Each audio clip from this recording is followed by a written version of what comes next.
मेलेल्या औरंगजेबचं थडगं किंवा ते कबर उकरण्यामध्ये अख्खा महाराष्ट्र आज लागलेला आहे।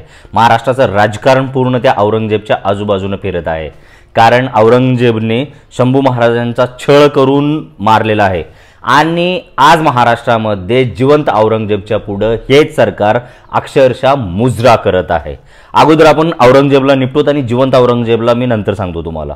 आज औरंगजेब जो आहे तो महाराष्ट्रामध्ये त्याची कबर जे बांधलेले आहे ते महाराष्ट्राच्या आणि मराठी मातीतल्या एक एक वीरांचं शौर्य सांगणारं थडगं आहे। ते थडगं पाडण्यासाठी काही मोठी गोष्ट नाही, ते थडगं असलं नसल्याने काही जास्त फरक पडणार नाही, पण त्या थडगं येणाऱ्या पिढीला सांगत जाईल की अर्ध्या आशियावरती एक व्यक्ती राज्य करत होता आणि तो व्यक्ती इथं दक्कनमध्ये महाराष्ट्राच्या भूमीवरती राज्य करण्यासाठी आला होता आणि त्याच्या आयुष्याचे 26 ते 28 वर्ष ह्या जमिनीवरती घालवला आणि त्याला ह्या मातीने शेवटपर्यंत जागा दिलेली नाही, थारा दिलेला नाही आणि तो माणूस ह्या मातीमध्ये मेला आणि ह्या मातीतल्या ज्या वीरांनी त्याला ह्या मातीमध्ये गाडलं त्या वीरांचं शौर्याची गाथा सांगणारं थडगं म्हणजे त्या औरंगजेबचं थडगं आहे।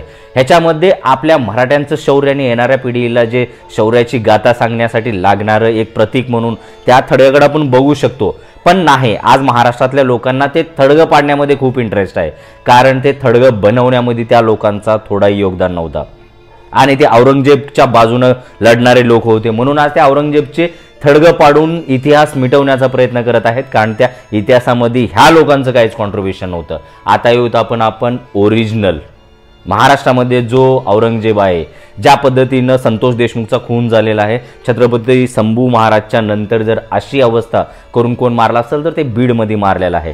गेल्या 3 महिन्यापासून हेच आपले मुख्यमंत्री त्याच्यावरती दररोजचं म्हणत आहेत आम्ही एकाही आरोपीला सोडणार नाही आणि आरोपी दररोजच्या दररोज डॉक्युमेंट पुढे येत आहेत। दस साहेबांनी पहिल्या अधिवेशनामध्ये सांगितलेलं होतं की कशा पद्धतीनं मारलेला आहे, डॉक्युमेंट तुमच्याकडे पहिल्या दिवशी सगळे होते, तरी सुद्धा तुम्ही त्या धनंजय मुंडे त्या कराडच्या समोर मुजरा करत होता। अक्षरशः पूर्ण महाराष्ट्रातली जेवढी नेते मंडळी आहे त्याच्यावरती 0 टॉलरन्स बोलणारे लोक, त्याच्यावरती एकही शब्द बोललेले नाहीत। हेच नितेश राणे कुठं शेपूट घालून फिरत असता तुम्ही ज्यावेळेस धनंजय मुंडेचा विषय येतो, ज्यावेळेस त्या संतोष देशमुखचा विषय होतो। संतोष देशमुखच्या बाबतीमध्ये हा नितेश राणे एकदाही बोलणार नाही, पण ते मेलेल्या कबरी उकरण्यामध्ये आणि आपल्या बहुजन पोरांचे डोके भरमीट करण्यामध्ये आणि ह्या पोरांना भडकवण्यामध्ये त्यांचा खूप मोठा इंटरेस्ट आहे। इंटरेस्ट नाही, याच्या पाठीमागे खूप मोठं राजकारण आहे कारण महाराष्ट्रामध्ये संतोष देशमुखला हे लोक न्याय देऊ शकत नाहीत। त्याच्यातलं सगळ्यात मोठं हे त्यांचं अपयश लपलेलं आहे की ते आज औरंगजेबच्या कबरीमध्ये आहेत। त्याला काय एका दिवशी कोणीतरी जाऊन पाडल, पण आज ज्या पद्धतीनं संतोष देशमुखचा खून झाला तो खून आणि त्या खुनाला तुम्ही जर आज न्याय देऊ शकत नसाल तर तुम्हाला त्या औरंगजेबच्या बाबतीमध्ये बोलण्याचा अधिकारच नाही कारण ते 350 वर्षाच्या पूर्वी झालेल्या गोष्टी आहेत आणि ते शौर्याची गाथा सांगणार आहे। तुम्ही आज तुमच्या अपयशाचे गोष्टी त्या औरंगजेबच्या पाठीमागे झापत आहात का? तुम्ही आजपर्यंत त्या वाल्मिकी कराडला दोषीच्या ह्याच्यामध्ये घेतलेलं नाही का? तुम्ही त्याचे आका जे आहेत धनंजय मुंडेला त्यांच्या मंत्रिमंडळाचा जो राजीनामा होता त्यांनी सांगितले की माझी प्रकृती चांगली नसल्यामुळे दिलेला आहे आणि धनंजय मुंडे अक्षरशः सरकारच्या तोंडाखाली चपराक मारलेला आहे की तुम्ही माझा राजीनामा घेऊ शकत नाही, मी माझ्या स्वखुशीनं दिलेला आहे आणि तुम्ही त्याच्या आमदारकीचा अजूनही राजीनामा घेतलेला नाही आणि त्या आरोपींना तुम्ही शिक्षा द्याल न द्याल ते तर खूप लांबलची गोष्ट आहे। आणि अशा प्रकारे महाराष्ट्र आज धनंजय मुंडेच्या समोर मुजरा करत आहे। संतोष देशमुख बीजेपीचा कार्यकर्ता, बीजेपीचा सरपंच, त्याच्यावरती मुद्दा उचलणारा माणूस बीजेपीचा आमदार, सरकार बीजेपीचं, मग तुम्हाला प्रॉब्लेम काय? तुम्ही जर शंभू राजांना न्याय देण्याचं जर बोलत असाल तर तुमच्या समोर आज घडलेल्या गोष्टीला तुम्हाला न्याय देऊ शकत ना तुम्ही, तर शंभू राजांना कधी न्याय देणार तुम्ही? आणि शंभू राजांच्या बाबतीमध्ये तुम्ही तर बोलणं चुकीचं आहे कारण शंभू राजांची जी बदनामी करतात त्या लोकांना आजपर्यंत तुम्ही शिक्षा दिलेलं नाही। आज शंभू राजांना बोलणारे, शिवाजी राजांना बोलणारे ते कोरेटकर, बिरडकर, सोलापूरकर हे जे 65 लोक फिरत आहेत त्यांच्यावरती तुम्ही पोलीस संरक्षण दिलेलं आहे त्या लोकांना आणि तुम्ही त्यांना अशा गोष्टी करण्यासाठी प्रवृत्त करत आहात की शिवाजी महाराज, संभाजी महाराजांचा कोण अपमान करत असेल तर त्यांना आम्ही पोलीस प्रोटेक्शन देऊ।